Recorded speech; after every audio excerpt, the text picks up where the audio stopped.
Паралелно со трките за представничкиот дом и Сенатот, во ноември ќе се води уште една изборна битка. Демократската и Републиканската партија се борат за контрола на локалната власт, особено законодавните тела.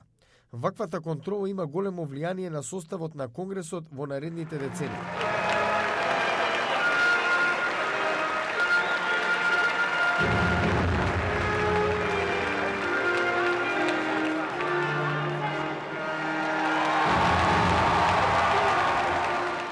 Секоја сојузна држава во САД избира по 2 сенатора, значи има вкупно 100 од сите 50 држави.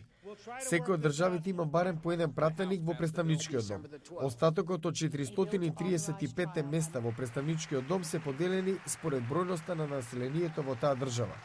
Професорот за владени прашања при Универзитетот Џонс Хопкинс Бенџамин Гинзберг објаснува.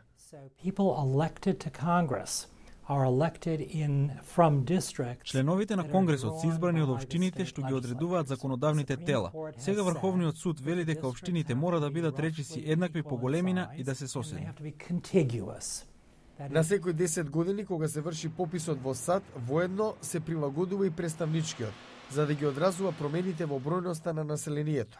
Но бидејќи вкупниот број на места во него е постојано 435, тоа значи дека други држави, каде се намалува бројот на населението, ќе загубат некои од тие места. Ова е новинарот Шон Милер од весникот The Hill. Некои држави како Охајо и Њујорк на северниот дел на САД губат места. Сојузните држави како Флорида, Тексас и Џорџија се очекува да добијат места во представничкиот дом. Кога ќе се додадат тие места, комисиите на локално ниво практично ги прецртуваат општинските линии.